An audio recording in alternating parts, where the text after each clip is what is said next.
Wrestle Addict Radio HQ, representing kings of the rings to the fullest. King Ricky made the hot tag to Willie T, and out of nowhere like Randy is the Queen Bee. K-Fay brother, 400 plus in the bag like money in the bank brother. See when they pod, it's the opposite of common. Look at the comments, crowned at a certified top 10. You heard? Kings of the Rings pod. Throw up a too sweet when you see the squad. Like a chop in a, I know you feel it. Kings of the Rings are the illest. Kings of the Rings are the illest. Kings of the Rings are the illest.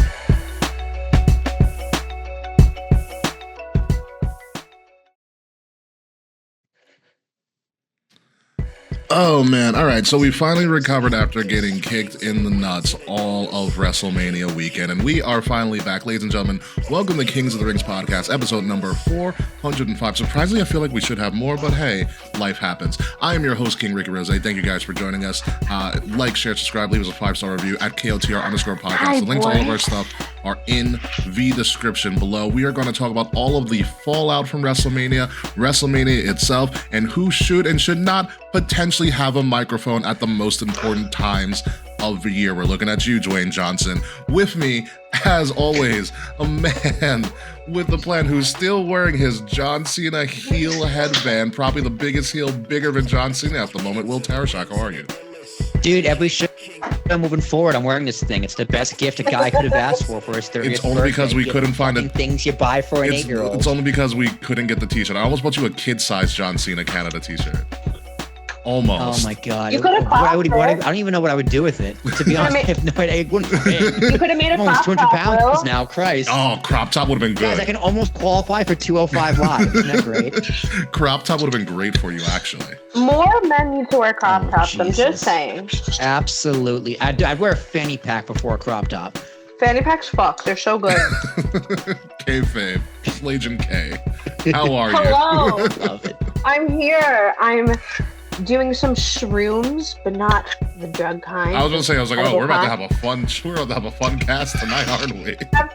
The dinner kind. The dinner kind of shrooms. I've never done shrooms actually. It's on my list of things to do. Really? You've but never done not shrooms? yet. They're overrated in my I'm very opinion. surprised that you've never done shrooms, K.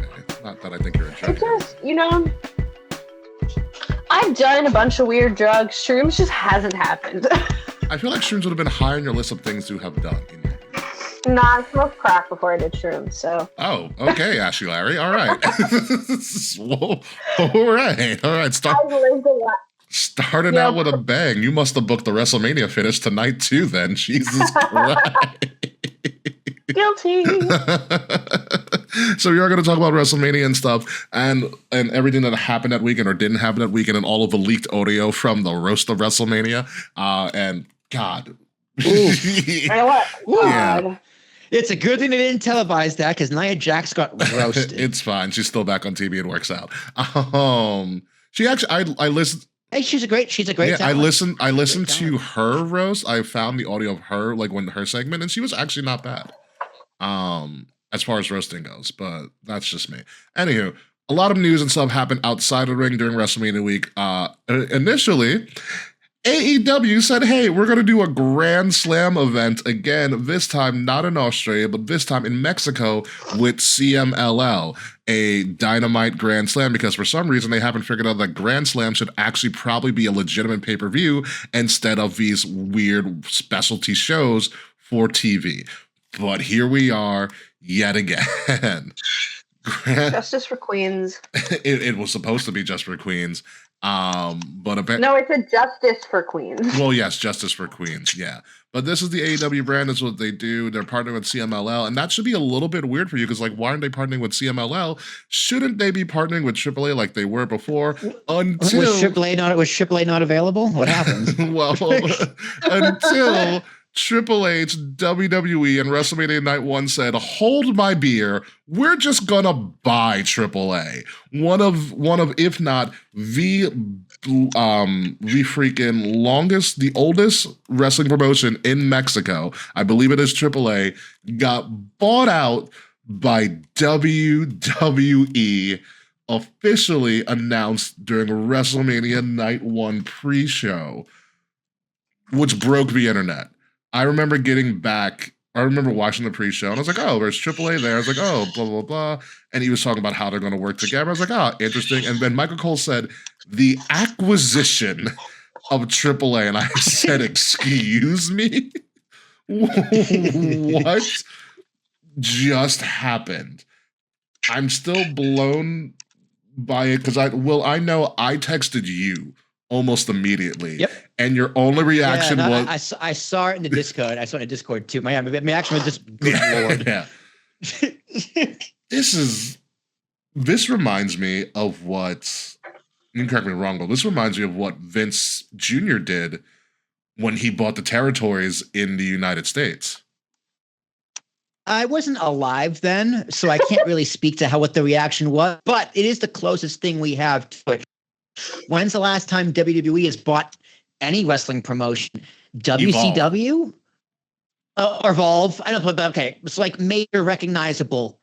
This is the biggest one. This is the biggest one since big headlines. This is the biggest one since WCW needs like there are rumors they're going to buy TNA forever. There's rumors Vince is going to buy TNA, but AAA, this is big. This is huge. It's the most popular thing in wrestling. WWE has been looking for the next Rey Mysterio, for lack of a better term, major Mexican star luchador to kind of take over that market, because Rey Mysterio did huge numbers for WWE for decades.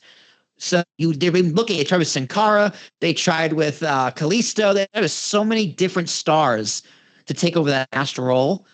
So this is going to slide in perfectly. I think Penta and Rey Fénix are two guys to really show, because they've wrestled the American style more than obviously some of the people in AAA. And that's the biggest hurdle these guys are going to have to do. Triple H is like, I don't really want to change anything, but they're going to have to learn to wrestle a more American style for an American audience and American television. That's what they're going to do. So I don't know exactly how much there's going to be an integration with AAA on the main roster. If he's going to keep it which is a very territorial thing to do. Triple H for the longest time, for years at this point, especially when he was running NXT, still wanted to have like NXT hub sites or satellite sites, like at NXT UK. Yeah, I was going to say, Triple H has been talking about this for years, this plan, making it a global entity in a company. So this is just this really shouldn't surprise anybody. Triple H is just waiting his time, and now he has the resources to do it. So this is going to be the first of many. Like NXT Europe apparently is still in the works. Like NXT Europe is going to be a thing. Instead of UK, it's going to be NXT Europe. But Kay, when you heard this, I think I went bonkers in our group chat with Mance. What did you think? You popped off. I think my initial thought to the acquisition was, is Del Rio fired yet? That's also a big question. He's a champion, right? He is the AAA champion. He is the champion. Yeah. I don't know. I think that having more eyes on the product is always a good thing. I'm just concerned that this could be WWE just kind of like poaching as much as they can. Oh, they definitely are. So AEW doesn't get to it? Yeah. Vikingo, who was making huge news in AEW, now can't go back there. Not anymore. Yeah. Can't go back there at all. And not only did they announce that, hey, we're buying AAA, as they're like, hey, by the way, we're going to do Worlds Collide, the original Forbidden Door, the thing that's been going on that WCW started 30 years ago. They would do the New Japan shows. Yep. So Worlds Collide is a thing that has happened before with AAA and WCW. It is going to be AAA promotion and NXT Worlds Collide event Saturday, June 7th at 11:30 Pacific time, which will be 2:30 3 o'clock on the East time, and that's only the first event WWE's putting on that day in Los Angeles, because then after that, right down the road, Money in the Bank's coming as well. Yeah. I know we're gonna talk about more media over WrestleMania, but I want to give a shout out to some good media. That's when Triple H comes out there and puts over the city super hard. He's like, Vegas has been a great host, great partners to give everything we want. It was incredible. LA phenomenal at Staples Center. It's amazing. Like Triple H does a really good job of putting over the cities they visit. That it's just good business, and it's just entice others to do this. Like this is all in LA. Dude, like the amount of money they bring in when doing these events, it's fucking bonkers, dude. As a shareholder, it's a brilliant move. Yeah, it's a brilliant move because there's a big Hispanic and Latino population in Los Angeles. So to have AAA there with NXT, which again, if there's any place I want to be, if I'm like an up-and-coming wrestler, I probably at this point want to get signed to NXT because look how much exposure they're getting. They're going to get exposed to AAA. They're getting exposed to TNA. Like Trick Williams showed up at TNA Rebellion.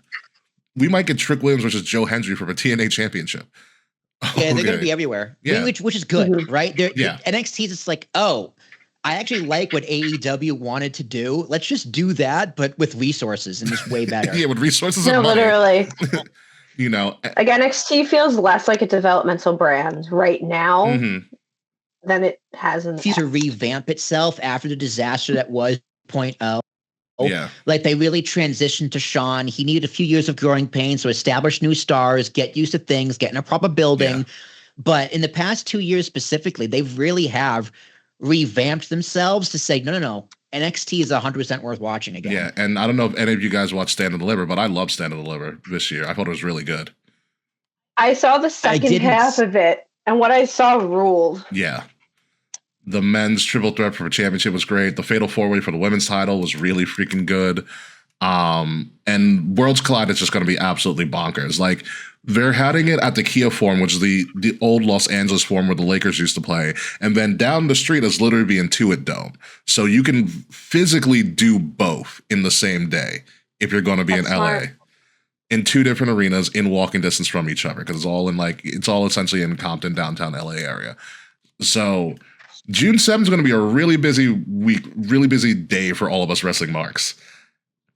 Dude, I seriously hope El Grande Americano shows up at Worlds Collide. And they just boo him out of. They might throw trash at him, legitimately. Just boo him out of the fucking building. You know what? He might be demasked at AAA at Worlds Collide. Absolutely, that would be fun. I think that would be perfect, which makes sense why he works. They did the angle with him and the guy you mentioned earlier at WrestleMania. Oh, Vikingo, yeah.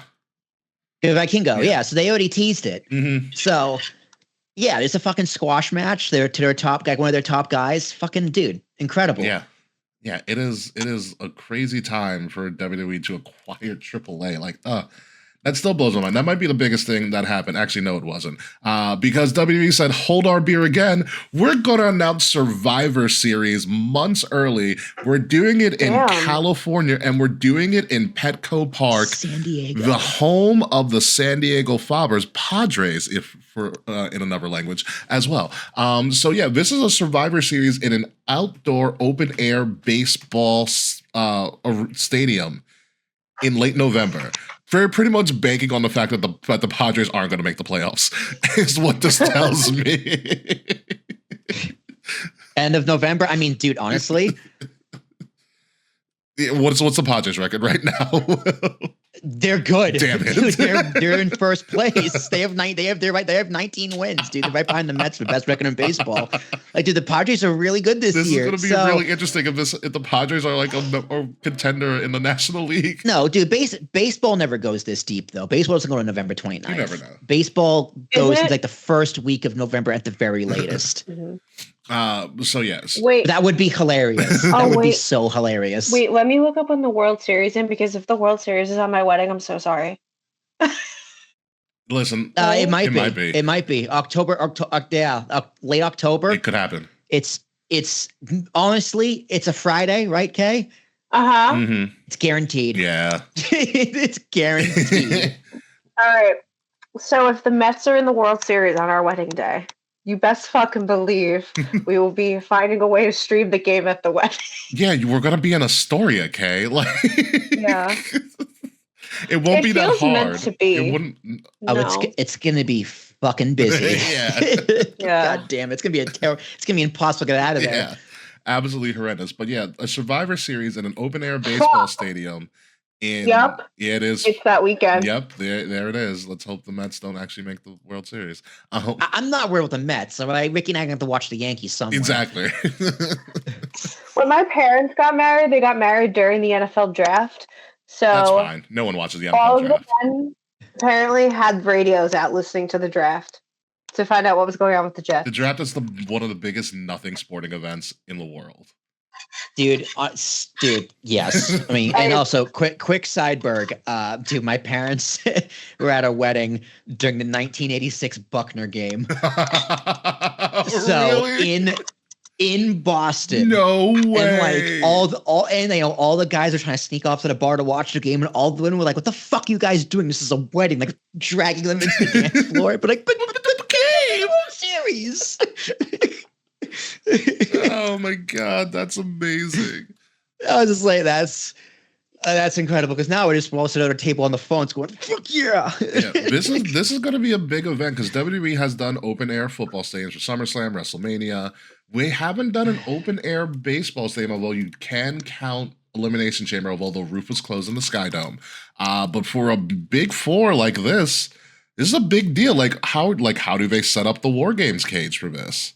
War Games, dude, imagine this. You're fucking sitting there, nosebleeds, and you're so excited for War Games, and it's just a fucking glare off the cage. It's going to be in the day. Because it's so shiny. Because it's so shiny, and you can't see fucking anything. I don't think they'll be bad. I think their lighting will be great for that, but it's going to be an interesting configuration for this. I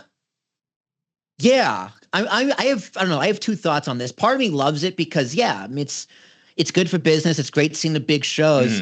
But on the flip side is, it took a while for me watching WrestleMania to have that WrestleMania feeling. Yeah. Because the set in not really the set of the stage, but the atmosphere in the way everything looked, there wasn't enough of a differentiator between that and SummerSlam.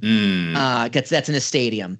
Right. The difference is the stage setup, which I think is the big difference. Was the stage and SummerSlam's the ramp. This the walkway, which is great, and the stage looked phenomenal. Yeah, but it was just maybe because it was also I don't like day wrestling because the lighting of the show and the crowd is part of it, which made the main event just look way better. Yeah, especially night one, just because it was just like it set the lighting set the setting more and just. I don't know. It's the same thing that happened with when they were in LA like 2 years ago. LA for 31. Yeah, the main event matches, like the matches at night, look so much better than the matches during the day. Yeah, it just doesn't. Wrestling needs to be in the dark. It's a very big West Coast thing that they always have to deal with. I don't like daytime wrestling. I don't like it. Yeah, so it's interesting. Survivor Series is happening. It's Big Four. There's a lot of announcements. So far on the calendar for post WrestleMania, you have Backlash, obviously, which we're going to talk about a lot next week. It's going to be the preview show because Backlash it hopped up real quick. You got Backlash. You have Worlds Collide, Money in the Bank. You have also before that, like the weekend before, Saturday night's main event, Battleground in Tampa as well. That's a big weekend for WWE and NXT. You have Clash in Paris. You have SummerSlam. Yep. Aren't they doing a show in Mexico too? Is that Worlds Collide is LA? Worlds Collide is LA. I thought there was a show pay-per-view in Mexico. I believe there's something that's going on in Mexico. They have an unannounced event for Australia again in the fall. Mm-hmm. This is big globe. I'm really concerned about SummerSlam tickets, to be completely honest with you at this point. They're gonna be expensive. What do you mean, like in terms of price? Yeah, they're gonna be expensive, dude. We're in New York. $40,000 for fucking hard cam ringside is insane. Yeah, did you hear about that? That's how much they spent. $40,000. It's the on location package, so you get with this $40,000 you get 2 nights. You get tickets to 2 nights of SummerSlam, also the SmackDown before and the Raw after. This is for SummerSlam. Yes, SummerSlam. $40,000. But that is more than what my wedding is going to cost. Are you sure? Yes. Yes. That's more than a lot of weddings cost, to be fair. Okay. $40,000. All right, hold on. $40,000. $40,000 I feel for like a New York, New Jersey wedding is on the low end. Oh my God. I will tell you exactly. Also, Corey Graves and Carmella are pregnant again. Good for them. that's Good for you, so Carmella. great. Yeah. Then don't be complaining that you don't have a job. Well, he's going to need a job now. No, I meant Carmella, because she was like, because she was able to come back, and Well, there was just drama. There was drama around that. Yeah, she. I think she got hosed. Yeah, I thought they like released her like unexpectedly or something. Yeah. No, she's still on the roster. I believe. No, she's off. She's in the alumni. No, she's section. released. They released her. Yeah, she's released. Mhm. Released. She's done. I did not know that. Yeah, she was released. Where I saw the ticket details. Okay, here we go.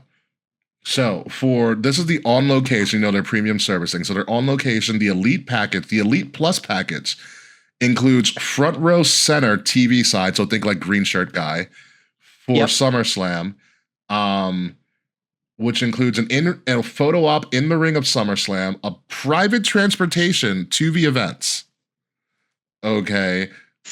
From where? I don't know. Elite walk. I don't know.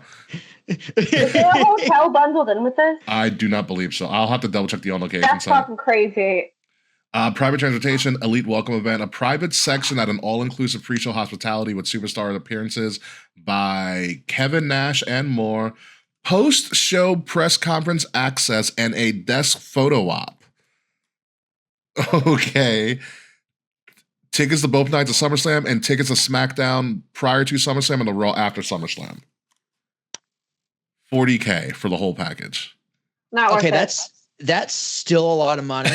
But if I had fuck you money and money didn't matter, I'd spend it. I want to be involved. If I had $40K to spend and did that, the only thing I would also ask is I want to be a part of the main event storyline. Like, literally. let me take a bump. Let me announce like what the stipulation is or something. Like, if I'm dropping $40K, I need my money's worth. They tell you no. I know, but like, I want to be a special enforcer. If I paid 40 grand to go to SummerSlam, I would need obviously all the ringside, the transportation. You would need to pay for my hotel. Boris would have to be allowed to come. I would want merch to be included. Like, that's a lot of money. Oh, and also, I want to be on camera every time you saw a celebrity. Every single time. I'm just What's your lower third nameplate? I don't need a name card. I don't need a nameplate. I just need to be seen. Like, I need to be sitting next to them, and I'm just there. Hey, waving. Like, next to every single one. So people at home are like, "Is that Will again? Why this guy again? What? I would also need my own interview, my own like pre-main event interview. Like, I want Joe to. I want Kathy Kelly to interview me. Kings of the Ring should be put in the fucking mat as a sponsor. No, you got to pay millions for that. Yeah. You know how much money they have to pay for that? Nah. I can't even imagine. But yeah, no, that $40,000 is a lot of money, and I would never pay it unless less money didn't matter. Like that. Yeah, think who are those tickets for? Those Green tickets are rich people. Yeah, or rich people's friends. You know what I mean? Like some CEO somewhere has a nephew or a friend who loves wrestling. He's like, yeah, just go. Here's 40 grand. Go. Yeah. They'll take care of everything. So yeah, that's what SummerSlam is looking like. But let's go back a couple weeks ago to obviously WrestleMania. We're going to break this down in the major highlights, the major big of things that happened. We're going to go into a lot of detail about that. But overall, thoughts on WrestleMania. For me in particular, it really was a meh in Mania, especially with the ending. There were some things that were really cool. There were some things that probably should have had a better build. There were some things that should have never been on the freaking card. I'm looking at you, New Day and War Raiders. Damn. I'm serious. Shots fired against you, but you love the New Day, dude. So, all right. So here's the thing with the New Day and the War Raiders. Here's the thing with the New Day and the War Raiders. If it was, they never talked about the New Day breaking the tag team title record until after they won. Ooh. They were like, "Oh, that's a problem. That's a problem." Yeah. It should have been a huge story of them going for the tag titles and then breaking the record, at WrestleMania. But it was an afterthought to a very dusty finish of a match. I mean, hey Ricky, something had to follow that triple threat. That triple threat was fucking wild. That's very true. That's very true. Like someone had to fill that spot. Yeah. And a TV match, It's a good. Because that's what they wrestled. They wrestled a TV match. Yeah, pretty much. I mean, that SmackDown ladder match on Friday could have been that spot. Yes, we're going to talk about that. It would have, but that's a kill shot spot. But you need. I get your reasoning, Kay, but you also need something to sell that Friday. You need to sell tickets for that Friday to give people a reason to go. Yeah. And a ladder match, fuck it, I'll go. It's a ladder match. It was not even a ladder, it was a TLC match. Holy crap. TLC match, even better. Yeah. But Ricky, it's even to your point, building into my point, this WrestleMania, when it was high, it was all the way up there. It was excellent, 10 out of 10. Yeah. When it was low, it was really dog shit. And those things in the middle did bridge those gaps, but it was a very bipolar WrestleMania, which averages out to it was WrestleMania. It happened. Yeah, it was so uneven. Especially when you're comparing it to last year. Yeah, last year was so high.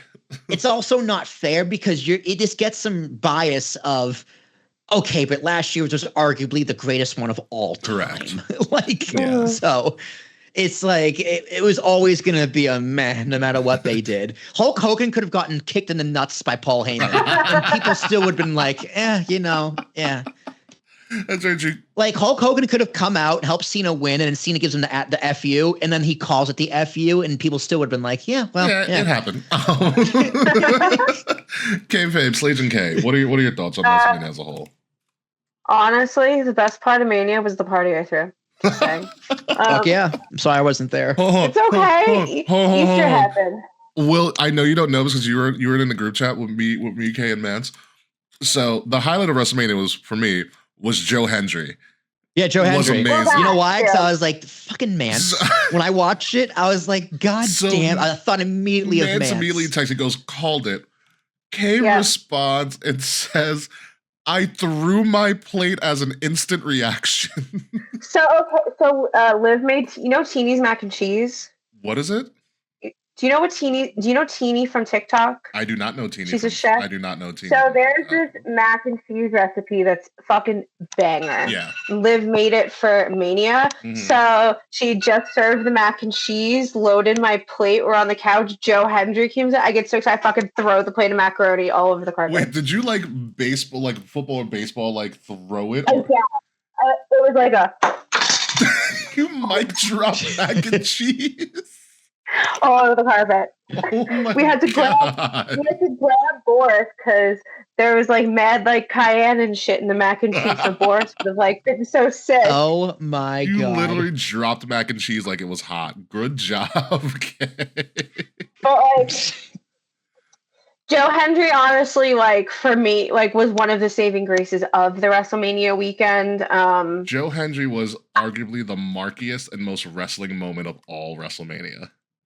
At our party, so it was a majority of the people there. It was a small thing. We all watch wrestling except for my one friend who comes for WrestleMania, and that's kind of it. So they have a very they know who Jey Uso is because of last year. They know who CM Punk is because of me. They have a very limited understanding, but they were so into it.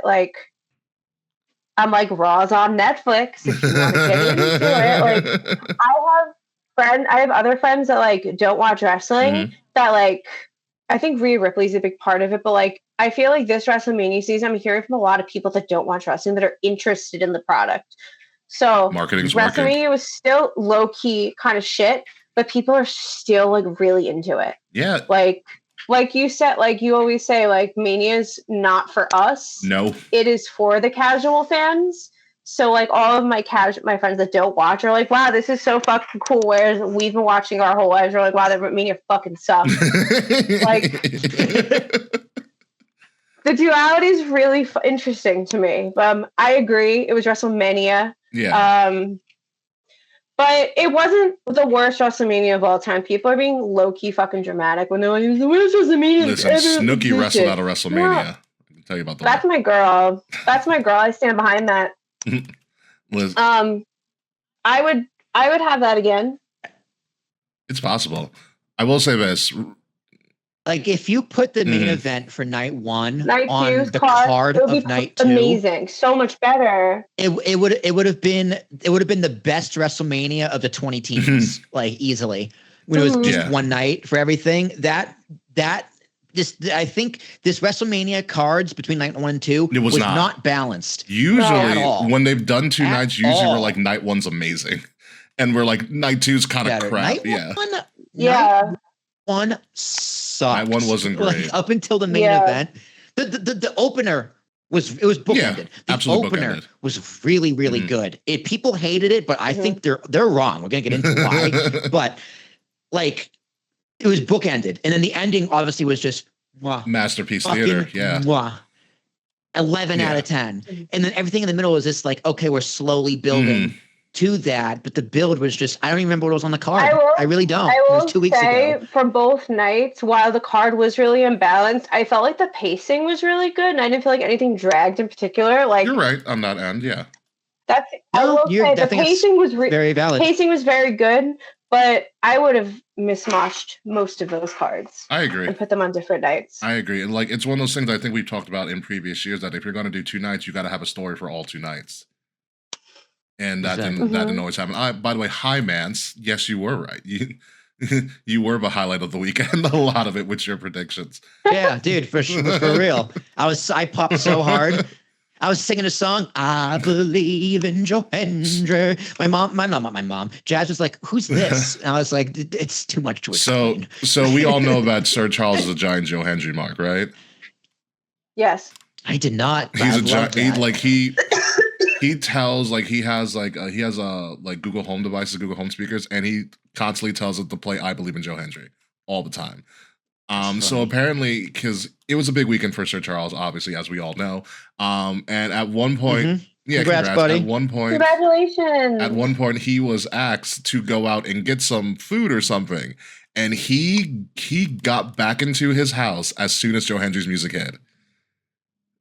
Wow, the divine timing. Like, people don't understand. Joe Hendry got a T-shirt for his WrestleMania appearance, which apparently was like 2 weeks in the making. Yeah, let's see how much let's see how much merch this guy can sell. Do we have money with this, or is this just an internet fad?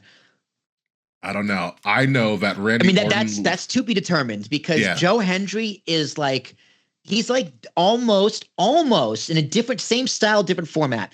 He is WWE's Orange Cassidy. Kinda, but with more charisma. Right. They're real there's no more but like that, they're like, what's this guy's gimmick? He's just fucking ridiculous, and people love it. You know what I mean? Like, he's a living, breathing internet meme. Mm-hmm. And he's great. But can that sell on a stage as big as WWE? He got one of the pops of the weekend. I'll tell you that. He did, but I still think that's up in the air right now. Yeah. I will say, it seems like he got the approval from Randy. Chance.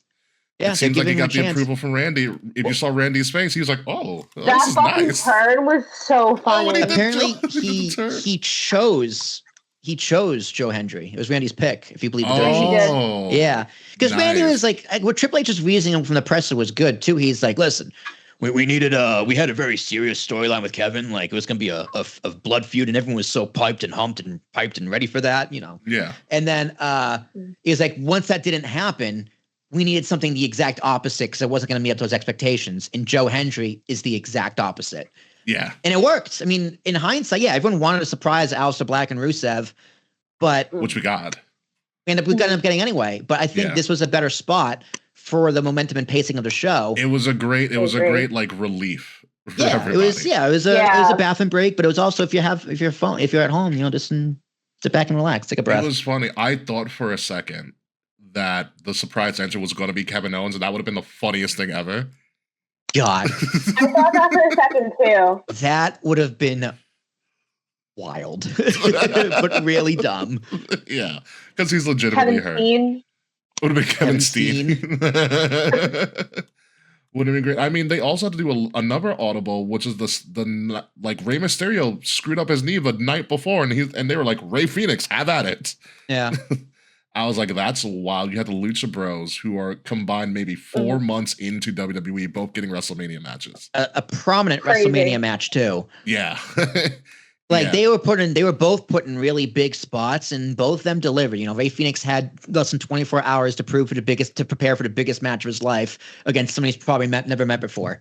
So yeah. Pretty crazy. Very impressive. Very impressive. Both of them. Yeah. Great acquisition. So let's Great move on. entrance. El Grande Americano's entrance. Oh my fucking god. Wow. Oh my god, it was also Wow. so funny. Dude, this gimmick is working. It's the perfect amount of stupid. It's perfect amount of just marky ridiculousness. I love the shirt he was wearing on Raw yesterday. They're selling said it. El Grande Americano is Numero El uno. Numero Uno. Yeah. Not F, is. I love the English throat in there. Yeah. And then Michael. Oh, did we lose Will? We lost Will. He's going to say something about Michael. I will. He'll be back. It's really surprising having Will be the one with the bad internet this time around. It's so nice. Yeah. It's really refreshing to see. Speaking of Michael Cole, this WrestleMania really was for my fiance because her 3 favorite people in wrestling are Seth Rollins, Paul Heyman, and Michael Cole. Yeah, so we're going to get to that in a second, but let's first get to the kick in the nuts finish that was the night to main event. So let's recap the journey that got us to the night to main event. It was March 1st, Elimination Chamber, Toronto, Ontario, Canada, in the Skydome, because I'm not calling it the Rogers Center. What do you think I fucking am? And we had what was arguably the greatest heel turn in the history of modern pro wrestling. John Cena making children cry. Cody Rhodes telling The Rock to go F himself, which Cody was right after all of this has come down. John Cena turned heel, making children cry. You had this build. John's going to ruin wrestling. He's going to be the last real champion of professional wrestling. And god damn it, he was right. He did ruin wrestling by that god-awful finish to WrestleMania Night 2, which in character kayfabe-wise, he said what he was going to do.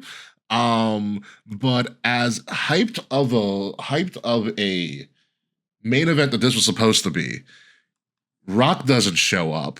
Rock then goes on Pat McAfee the next day talking about why he didn't show up, saying, I wasn't needed. You dumbass, you started the angle. You started the angle, and you were like, oh, yeah. I'm not needed. Yeah, dude.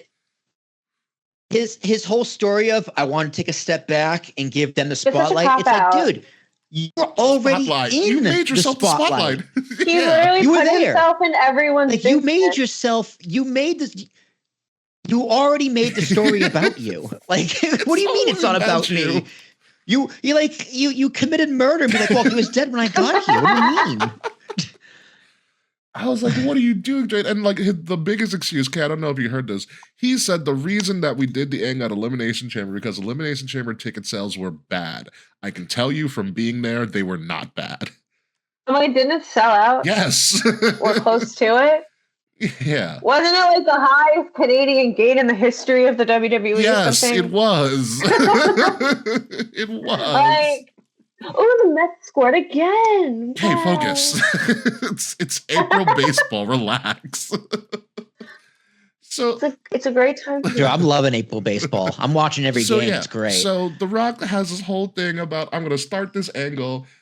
You know, I think he was pissed, and there are rumors going around that there's a lot of tension. Jonathan Coachman, has been like, there's something going on with The Rock and Triple H. It's like, yeah, we're 20 years in the making of them hating each other, but apparently now it's gone to a corporate level. But there could be some creative differences, and there's a theory of that because Cody didn't want to turn heel, which is like the original pitch, that they flipped to Cena because I think. The theory is Cody would turn heel so The Rock could be a babyface. Because The Rock might have a little bit of an ego issue. A little bit? Rock doesn't want to be heel anymore. Rock's like, yeah, it's not good for my brand calling people smelly bitches on live TV. Yeah. Definitely not. Or drug addicts. Didn't he like say he's like last WrestleMania cycle, he went to a fan and said he's gonna slap the diabetes out of him or something like that? Right, yeah, something. It was herpes. It was herpes, yeah, or something like, you know. Yeah, it's not a good money making tool for him to be a jerk on television in front of millions of people, but it's fucking incredible. Like, but also he understands it's good television, and so I think it's just like, hey, I want to do it, but I can't keep doing it. Like, it made sense for the moment. It's time for me to be a face again. Still bad. Like, you have to pay off the storyline to no show the storyline you started and put Travis Scott in your place, and Travis Scott took a great bump, good seller, but he was not what was needed for that moment.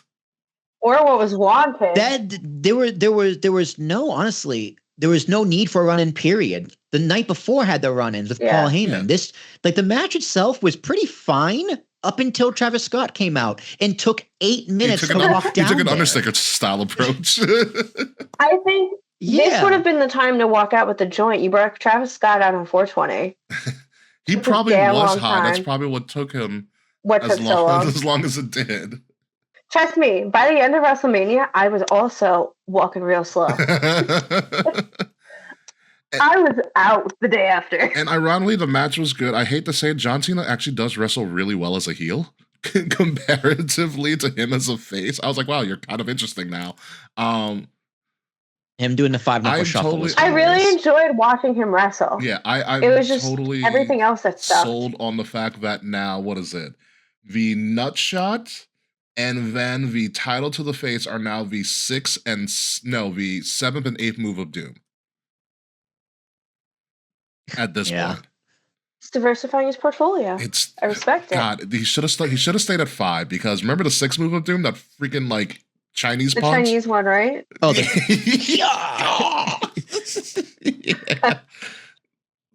something like that. I was like, this is horrible. So there's that. John goes on as the last world champion. I will say this: the best thing about John Cena's heel turn right now is that they should have done it before Mania, but now that he's come out as champion with the Dolph Ziggler belt on his ass and just John Cena in the most generic Microsoft Word print ever. Oh my God. Yes. I love that too. Yes, this black screen, John Cena. Also, I did love John Cena walking up the ramp and he couldn't hide the smile, but it didn't matter because it was off air, even though it was still on air. But him just...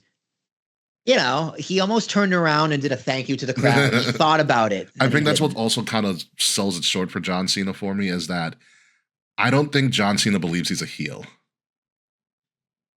Like at times in his promos, I'm just like, I feel like you're playing heel. It's still a split reaction. Yeah. Like he's playing wrestler. He's not actually wrestler. Sometimes, yeah. Yeah. But I think he's having fun. He's trying, yeah. I would rather him have fun with being a heel and not necessarily be convincing than not being convincing and not having fun with it. It's at least enjoyable to watch. Yeah. All right. So Mance in our chat has all the moves of doom. Let's count it out. Shoulder block, side slam, 5-knuckle shuffle, AA, lightning punch, nut shot, belt shot. 8 moves of doom now. Yes. 8 moves of doom. Cena special. That needs to be on a t-shirt actually. See if someone figures it out. Yeah, it does. So John Cena to as little fanfare as possible. It's one of those things where it's like, oh, he might be going for the 17, and like you would expect more fanfare, and it just fell flat. Bless you. It just fell extremely flat. And now, bless you again, Kay. And we know now that John Cena has, since SmackDown, 25 appearances left.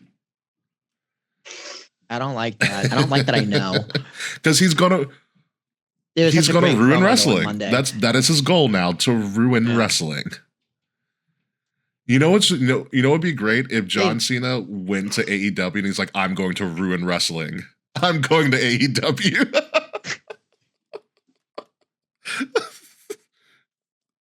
That would be the ultimate heel thing to do. And then John Cena just ends up being a sleeper agent and just ruins AEW for WWE. He's like, I'm a face all along. It's the Vince Russo.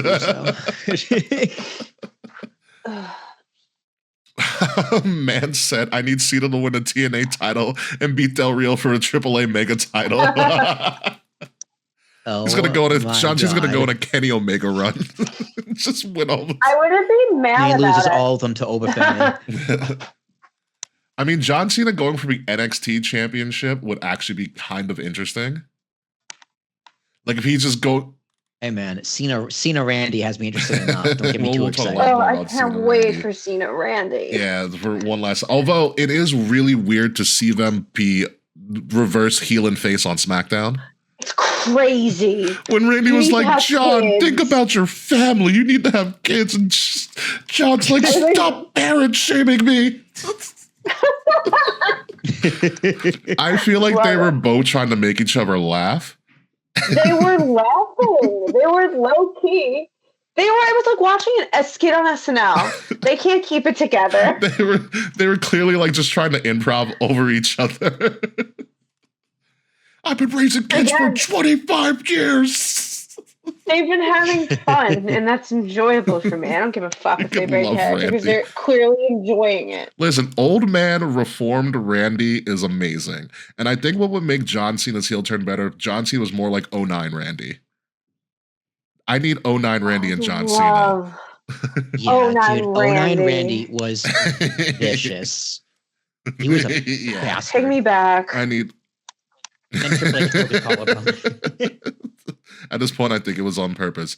Moving on to the other world title that happened, Jey Uso, Just Me Us, finally beats Gunther because Gunther needed some time off of TV. And unfortunately, Logan Paul beat AJ Styles, as we all saw that coming, because it's AJ Styles, and what does AJ Styles do best? Make everybody else look better than what they're supposed to be.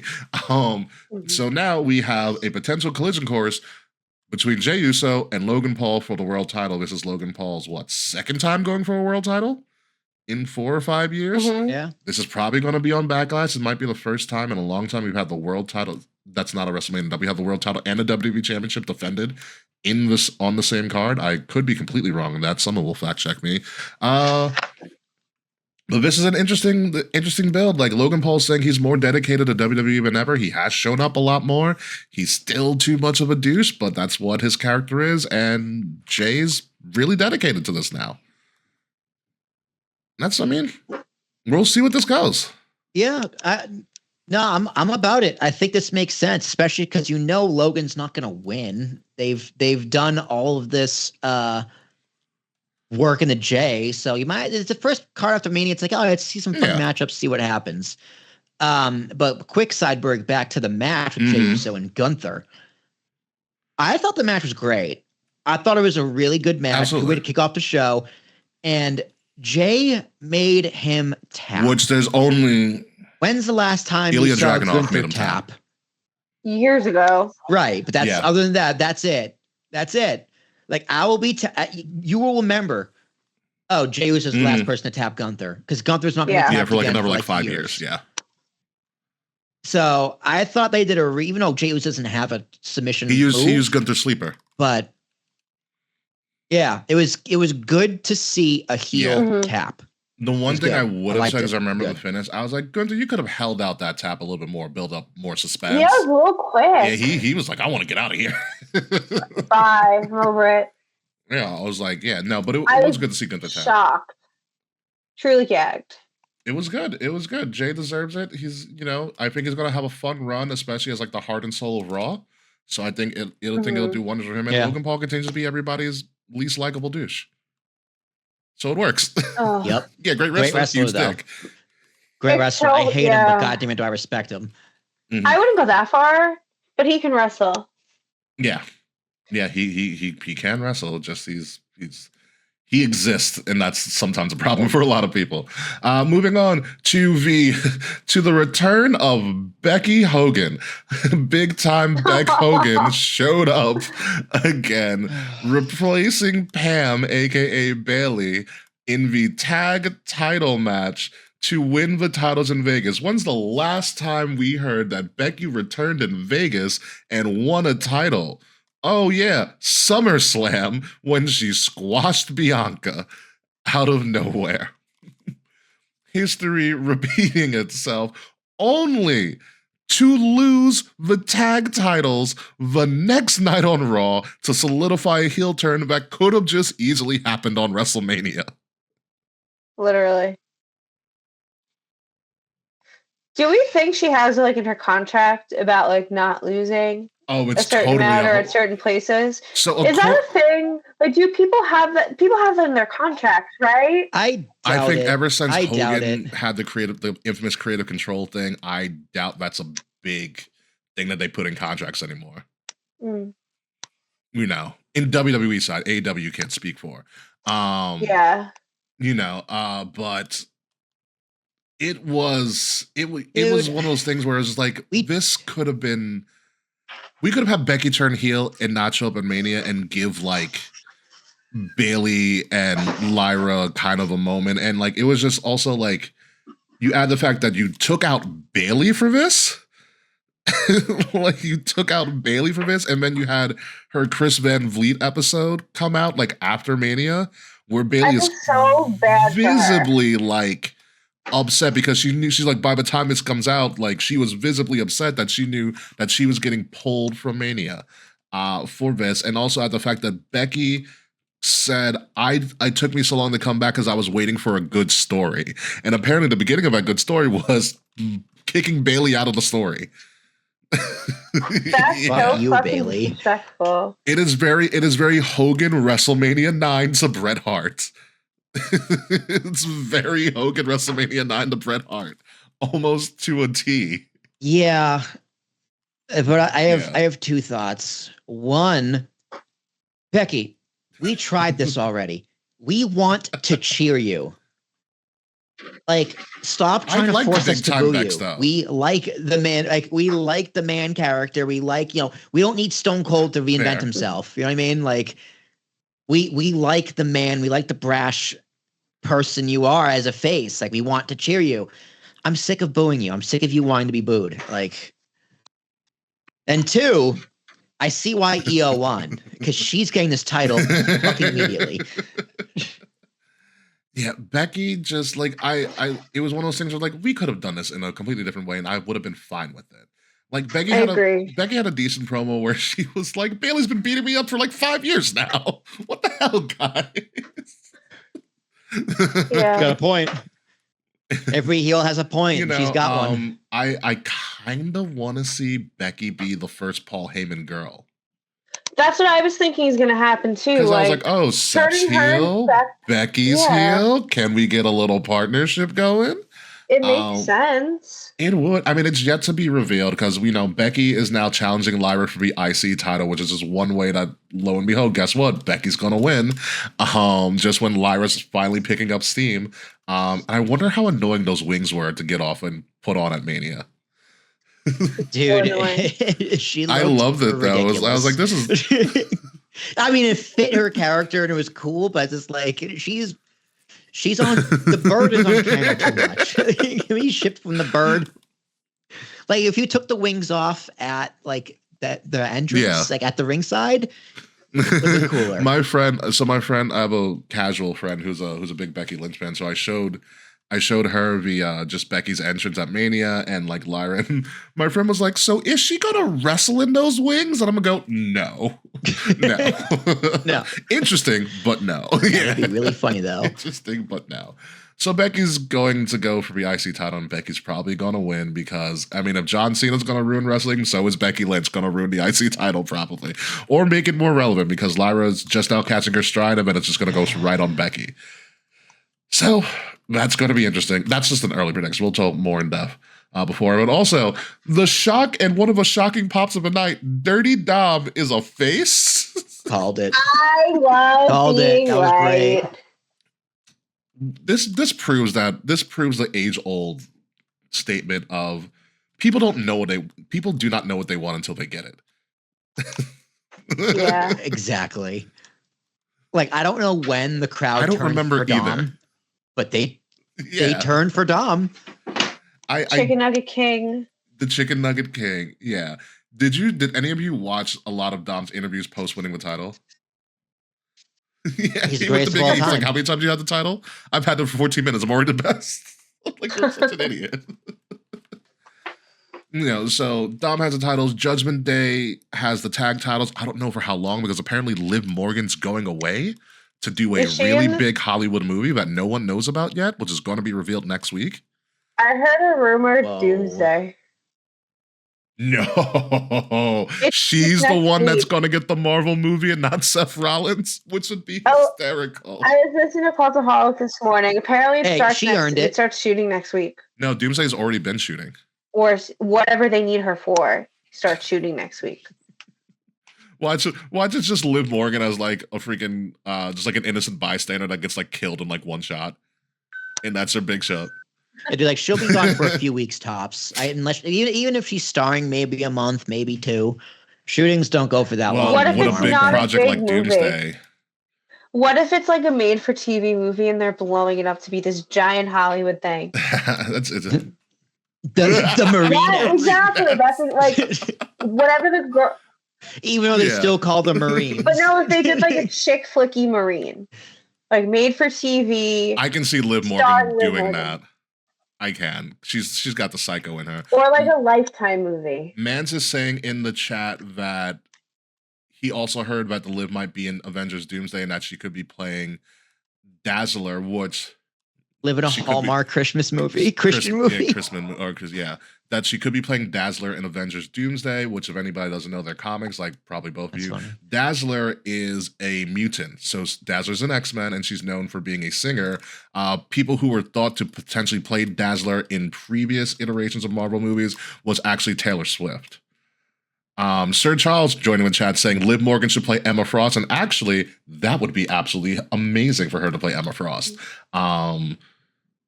Who is like one of Cyclops' lovers in the comics as well.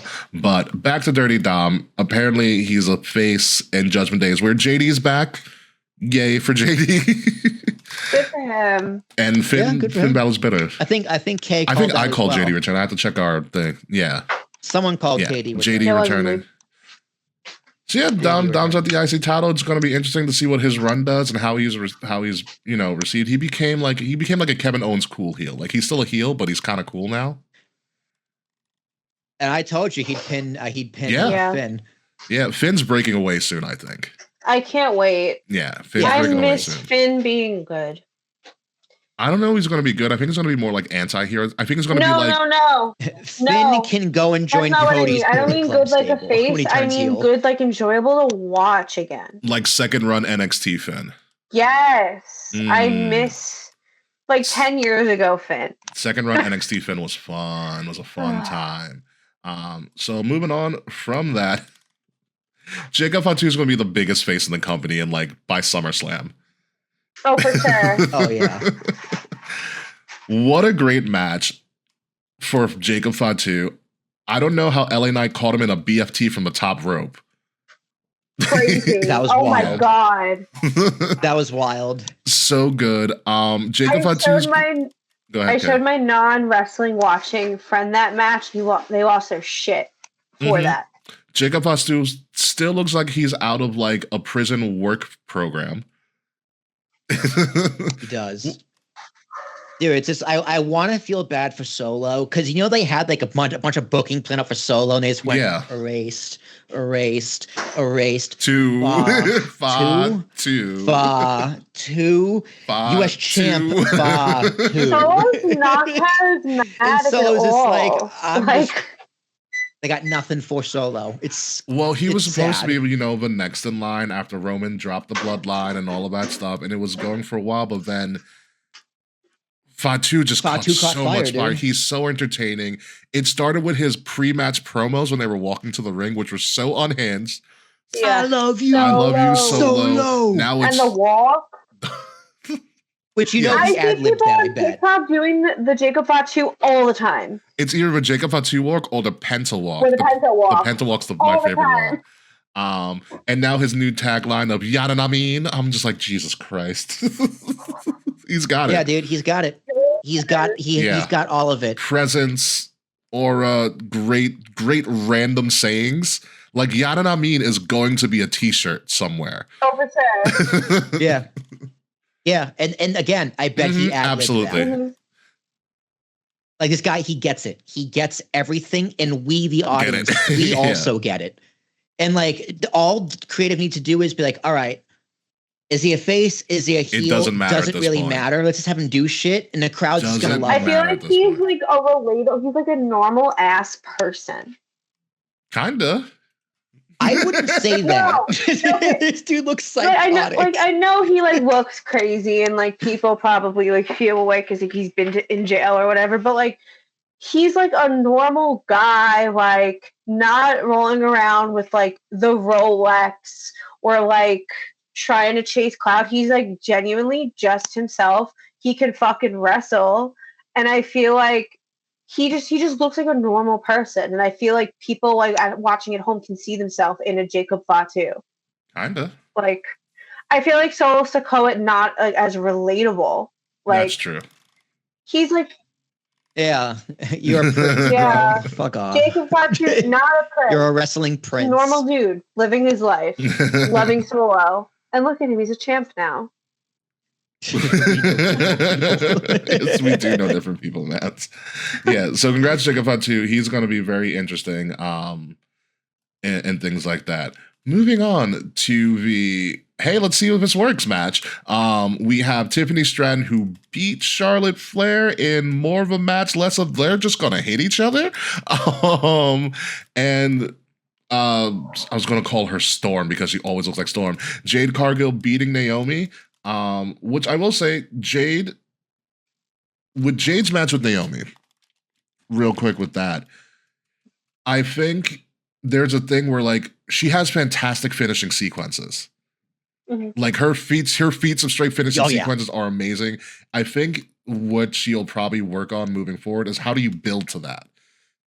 I mean, granted, that wasn't her spot to build to because Naomi should be building for her, and I think, you know, they played their roles as best as they could. But what makes Jade shine is her feats of strength finishing sequence. Like, she caught Naomi and, like, just slammed her to the ground. I think it was, like, a power bomb or something. I totally forgot the sequence. And then, you know, they had a decent match. And then you had Tiffany and Charlotte, which was... It was a match that occurred. It's a match that occurred. And you can tell there were some liberties taken. With Tiffany and Charlotte, you can tell they don't like each other because it showed in the match. Because all three of us were at Survivor Series, 2021, at the height of Becky and Charlotte hating each other, and they put on a fucking classic. Yeah. They did put on a classic. They were both extra professional about it in 2021. That is, like, there was real heat there, top stars, but at the end of the day, they realized, hey, we're both top stars. We really can't be doing this. Let's just, I still hate you, but I'm going to work with you. And like, I think the match was okay, you know, but it's, the body language told a story. Like, remember because Rhea and Charlotte is a great example. Yes. The second one, because when Charlotte lost her title, there's a shot of her on the ground crying but smiling. Yeah. Because she did her job well. Yeah, Mercedes did the same thing with Bianca. You when didn't see that. Yes, Rhea absolutely. Bianca You did not with see Tiffany, that too. tonight. No, You did not at get all. that with Tiffy. It's like Charlotte just got the fuck out of there. Like, she did her job. She didn't, I don't think she tried to bury Tiffany. I think she generally tried to put her over. The match just wasn't, you know, Tiffany Stratton, this isn't. I think that this made me respect Tiffany Stratton a lot more. Really? Like, I've always felt kind of like I like Tiffany Stratton. I've never been like super hype on her. Like, I think she's fine, but like Charlotte like low key beat the shit out of her. Like, that was a very stiff match. You can tell the shiner on Tiffy's forehead that she still had for a while. Her veneer fell out. Yeah, you can put it back. I mean, look at Roman's teeth. Roman's teeth were shiny as hell in the main event. My shiny teeth and me, Chip Skylar came to WrestleMania also, but like I felt like I think there's a difference when people are wrestling that like they don't like each other but can like get it together and like get in the ring like Charlotte and Becky did, Punk and Seth. Like, they don't like each other, but they work really fucking well together. But in this circumstance, like, their hatred like does not like translate in a good way. Like, if I never saw them wrestle again, it would be too soon. Yeah, I'm fine with that too. I'm very like, okay together, with that. Separately doing it like fine, but like I never want to see the two of them wrestle each other again. Yeah, that's pretty much what it is. I mean, and now Charlotte's out Charlotte's gonna disappear. You had Tiffy and Jade, which again was a match that was kind of clunky, but it was like, hey, let's see if this might work. And I think it might work in the future. This is just a test out match that they happen to do on SmackDown. Which, listen, you made Tiffy a big deal. Your signing of Jade about 2 years ago was a big deal. It's about put up or shut up time for both of them. Let's see what they can do. Let's see if they can carry, into the future, because honestly, Naomi's not going to be around for much longer. She's talking about wanting to have a child. Bailey's talking about leaving. Roman's talking about leaving in 2 years.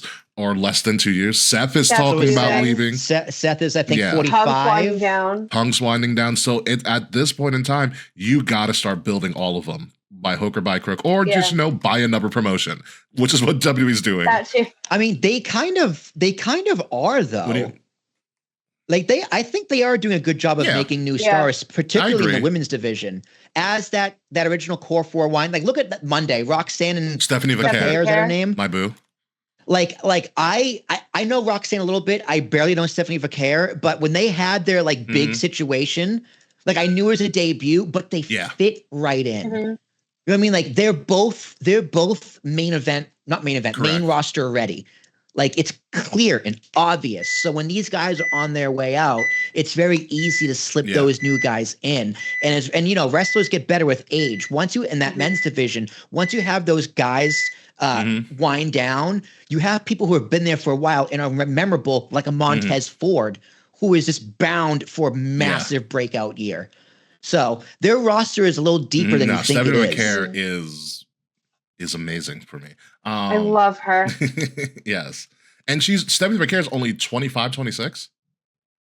Really? Yeah.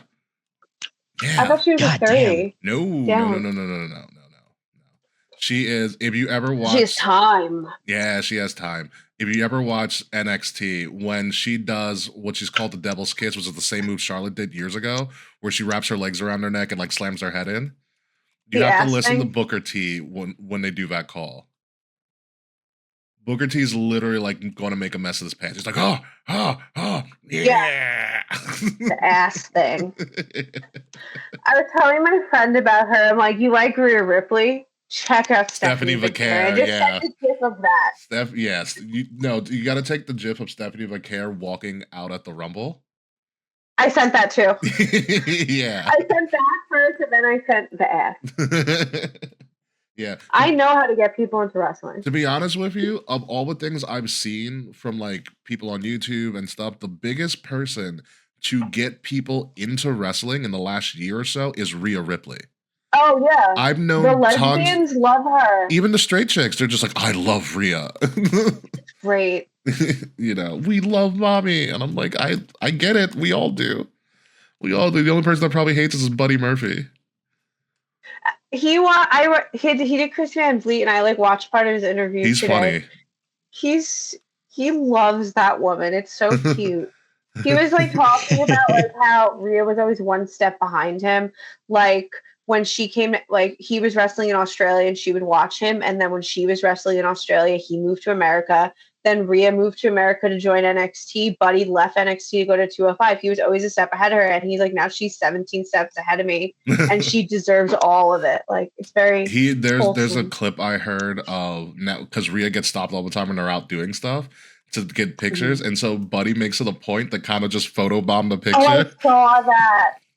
He had the flowers in the Publix. Flowers and roses in one in the Publix. And then he was like making a face in like a Walmart or something. Mm-hmm. Yeah, no, it is crazy stuff. So yeah, the women's division is in good hands. Nia Jax is back on TV. Naomi and the caution tape angle is actually really cool. Like I think Naomi has a good thing with the heel thing going on. I love it. You know, Julia and Roxanne are looking to be pretty much permanently main roster now, as well. Yep. Yeah. Yes. Yeah. Really quick also.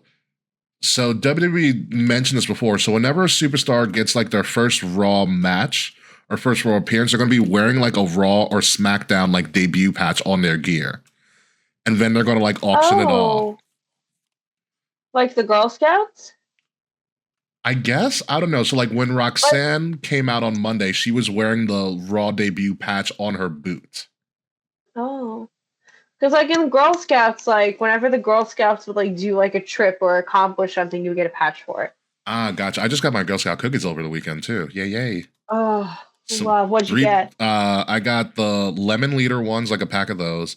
And then I got 3 boxes of Samoas and 3 boxes of Thin Mints. Hell yeah. Oh, dude, work's been giving away so many Girl Scout cookies too. I've had like 2 boxes of the coconut ones. Mm-hmm. Samoas, yeah, dude. Like I hate coconut. Samoas all day. Samoas all day. but the Samoas are delicious. I was like, I can barely taste a coconut. I can eat a whole. And I love the The shortbread. shortbread are my OG favorite. Whole box, dude. They're smaller. Whole I was a Girl box. Scout for a really, really long time. The cookies are smaller. It's fine. It's probably better But for they everybody taste- involved. But they taste the same. They're still good. Yeah, it's great. So the other thing that happened is Pat McAfee got choked out the night after WrestleMania. Fucking crazy. Gunther choked out Pat McAfee. Dude, Michael Cole Yeah. too. Michael Cole was just sold that so well. Dude, that whole segment was You know what sold perfect. It was exactly what I was a goofer. it? You know what Gunther sold needed. it was that Pat McAfee's friends from the show hopped the barricade, Mm-hmm. creating Yeah. legitimately pure chaos. Dude, I was almost just like, I bet no one told I them. thought so too for a I second. was like, oh my god, this is real. Honestly, because if I was Pat McAfee, I was like, no one if I was told Pat them. McAfee, I wouldn't have told him either. Yeah. I wouldn't have told them. Yeah, because it makes a better moment. But Hey, you gotta these tell guys are going to security, jump hey, the railing. I'm not telling them. Yeah. Be ready. Because a couple of his friends were like really trying hard. Yeah. Yeah, they either sold it or they didn't know. Like sold it perfectly, Yeah. or they had no idea. And so we are getting at some point, because Pat McAfee is not Pat McAfee, Gunther is kayfabe suspended. He's on vacation. But apparently he is going to come back for Backlash, because we're getting Pat McAfee versus Gunther at Backlash. And Pat McAfee, if you saw Raw last night, cut a promo better than half the Crazy. roster again. Incredible. Promo of the year. Did you watch you didn't see Pat McAfee's promo last night, did you, Will? No, I was gonna watch Raw. Watch it. It was good. I'm gonna watch it tonight. Watch it. Pat McAfee literally doesn't even get in the ring. The picture I have here, he's standing on the announce table and cuts this promo. Amazing, dude. I thought this was gonna be him being like written off, but No. college football Yeah, until the he's- fall. yeah, It's like, no. where could he possibly have to go? So no, this is an angle. Yeah, dude. Like if he wrestles Gunther or whatever he does, I'm about it, dude. I mean, I love Pat McAfee in the ring. The guy's Honestly, I super forgot how good talented. of a promo he is. He cut a promo about, he's like, when I leave this world, I want people to know that I was just a good person, and just went off. And he goes, I think one of you said, like, when I leave this world, I want people to know. LGBTQ plus community. I Because was of all the shocked. donations he does. He said, when I leave this world, I want people to know that I was fucking loyal. Like, he did a really, like, curse-laden promo that they bleeped out from time to time, but you knew what And he was saying. like, you don't fuck with my family. You don't fuck with With the you people don't I fuck with my love. friends, and Yeah. You don't fuck with Michael Cole. Yeah, I was like, damn, this is really good. I'm sold on It this was match. really good. Yeah. So Pat McAfee's still in the promos. Like, Pat McAfee should teach promo school at this point. Oh, definitely. Yeah. Very, very, very good. And so there's that. And then Rusev Day occurred, and my Lord Almighty, he looks in amazing shape. Incredible. He's shape. very scary. Very, very scary. Yeah. He looks great. The only thing I didn't like about Rusev returning is they did it in such a nothing New Day segment. Again, the New Day had a nothing segment just for something else to impact it.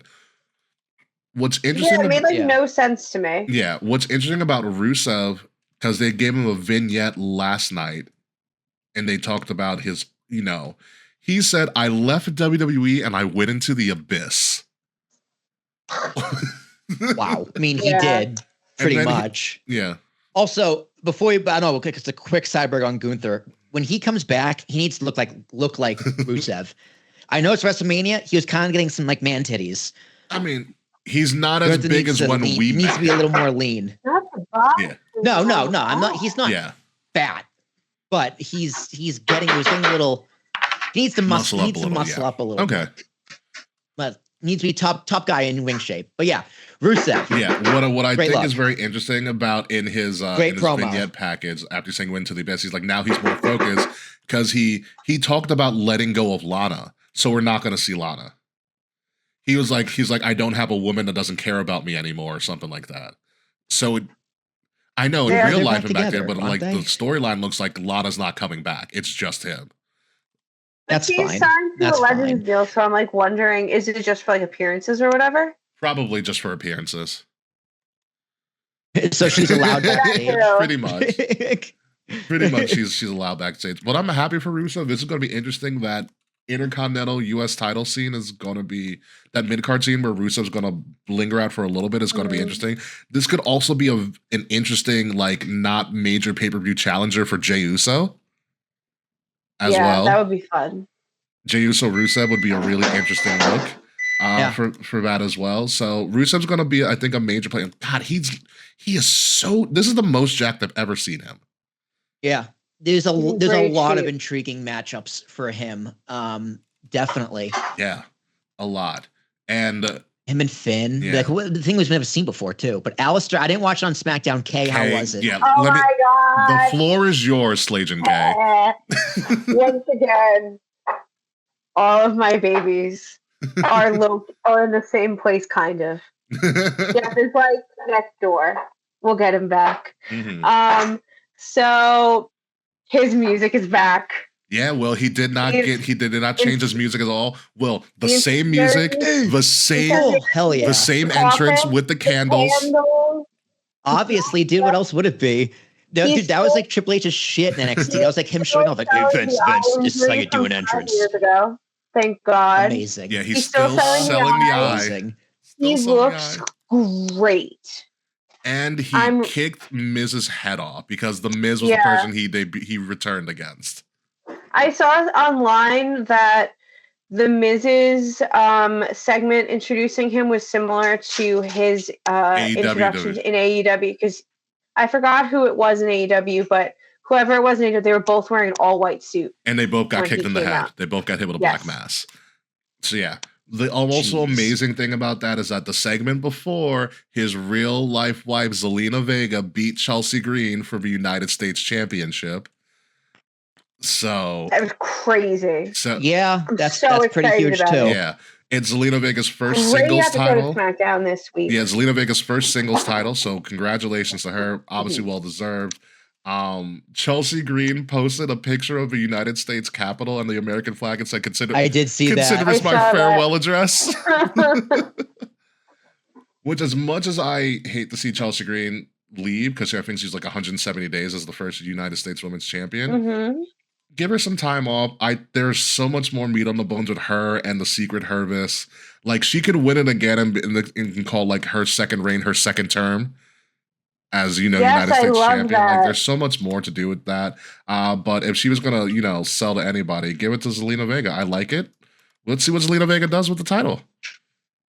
Yeah, I mean, good for her. Yeah. For her single title in WWE. So she's been around forever. Yeah. I mean, it's a shame Chelsea got hosed, but yeah, she got hosed. She got WrestleMania hosed. Did she publicly complain about not being on the card, or was that just more of the internet? It was more of the internet, although Chelsea Green was very prevalent in their media, the media coverage. So she did a lot of interviews and stuff. Okay, so it's not like they're punishing her. No. Okay. Yeah. Yeah, I feel like fine. Her dropping right now isn't necessarily a problem. Like, she deserves to be on Mania, though. I agree. She deserved it over. No, absolutely, 1,000%, 10,000%. Like, she could have even been like So apparently, the rumor was going to be like her and Nikki Bella. That would have aged so hard, but they'll probably do that at Evolution. There's a Nikki Bella thing. There might have been an Alexa Bliss rumor, but they're saying they're saving Alexa for the Wyatt 6 rebrand. Apparently, she's going to lead the Wyatt 6. Fine, that works. They need a voice. I would have liked to have seen Chelsea Green essentially kind of get the Joe Hendry and Randy Orton spot where she comes out and complains that as the United States champion, I demand a match on WrestleMania, and then be like a surprise Nikki Bella or something like that, or even a surprise Becky. I would have seen Chelsea Green wrestle Randy Orton. She's done intergender matches before. She was on Lucha Underground for a while, yeah. Honestly, Chelsea Green taking an RKO from Randy as the mystery opponent would be hysterical. She's serving her country. Unfortunately, WWE's too corporate for that to work. Yeah.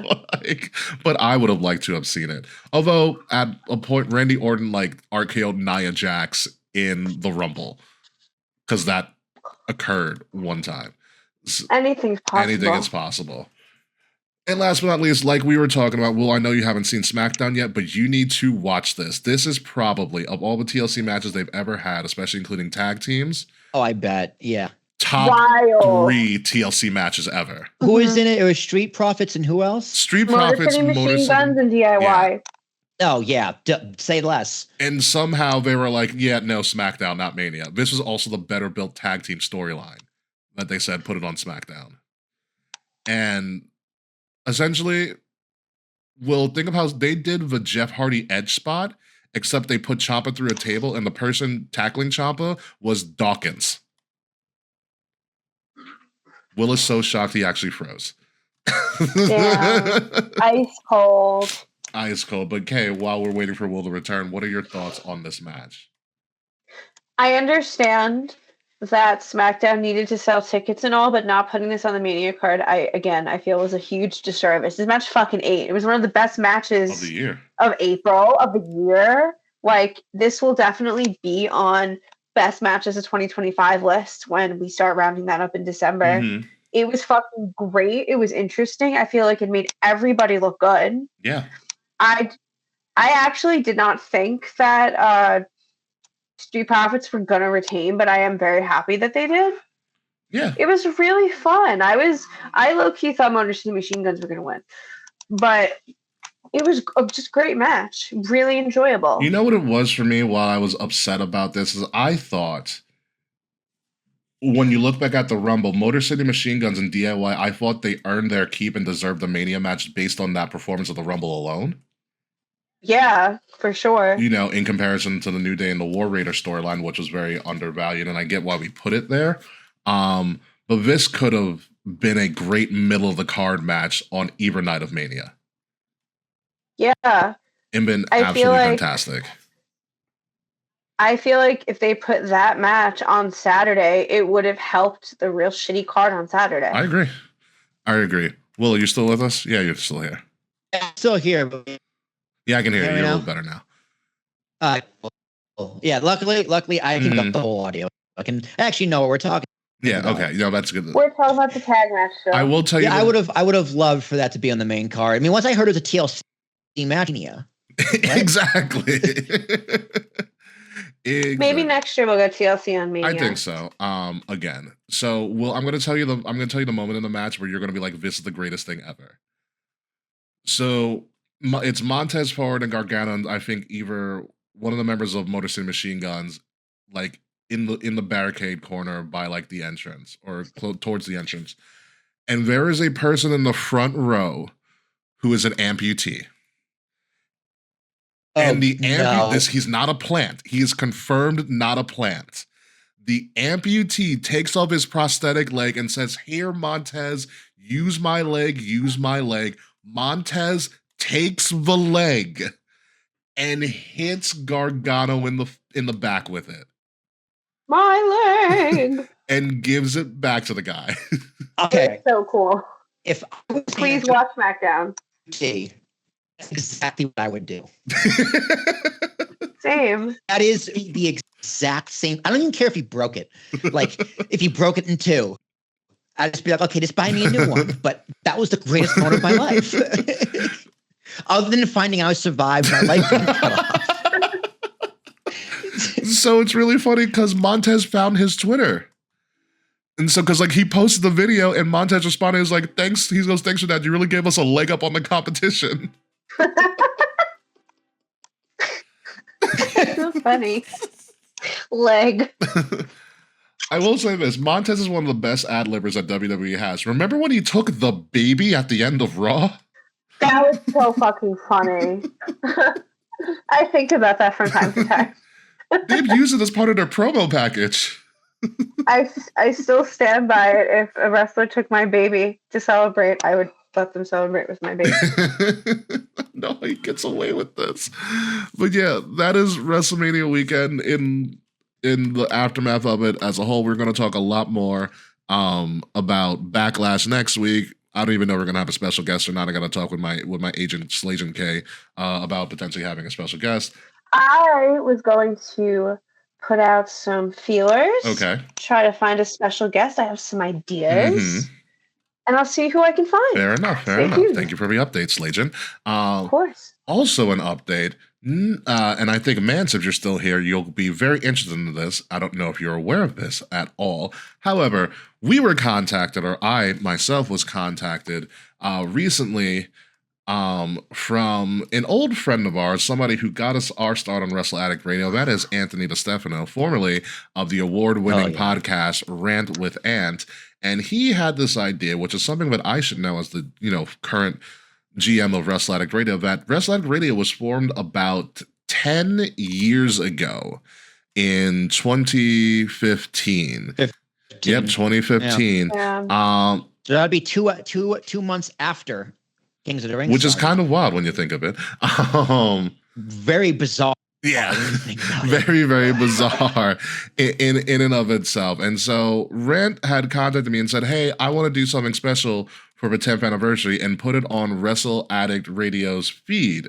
So it is my pleasure, my honor, and my privilege to announce that May 7th, next week, Wrestle Addict Radio, for one night only, is returning with the original cast from Rant with Ann. We are talking Anthony Rant DiStefano, my homie G-Rod, and Phil. I believe Phil's also going to be in this.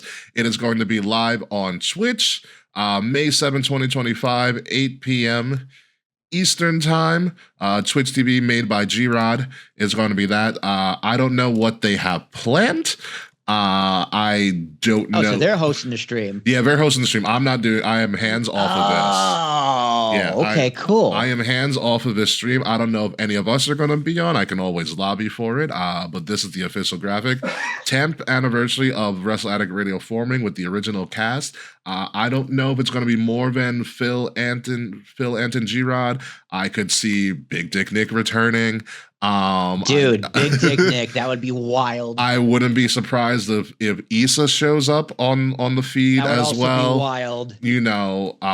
It could. You don't know what's going to happen. Maddie Wilson can show up, man said, and apparently the Gift of Podcast was 6 months before Wrestle Addict Radio formed. So we all started podcasting around the same time.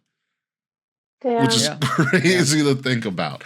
So yes, I'm very proud to announce that if you miss this show live, we will have this episode on our feed very, very soon after on that week. So if you miss Wrestle Addict Radio's 10th anniversary show live, we will have that finalized version on our feed ready to go as soon as possible once that thing is finished. So I want to thank Ant for reaching out to me. This is literally very developing in the last 2 days that this has come 2 or 3 days that this has come to fruition.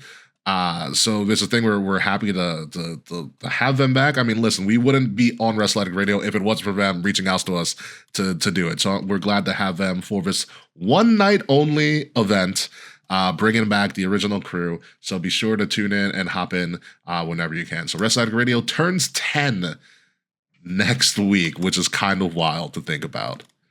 We should probably do merch for that, shouldn't we? That's a good idea. We'll definitely figure that out. But Jesus Christ. So yes, congratulations, Wrestle Addict Radio turns 10. We're gonna do a big reunion show, or as big as they want it to be, and then we'll see what goes from there. So, and that pretty much concludes our show today. Listen, WrestleMania came and gone, and now we're building to SummerSlam, and we're probably going to complain about SummerSlam the first thing that we do in the next episode, especially if we're not able to go, or if somebody we know actually spent $40K. I am looking to get some people to do this whole SummerSlam shenanigans, but I put out some feelers. Might be a little big party. Actually, you know what? Well, we should see if the Vast family's around. That's smart.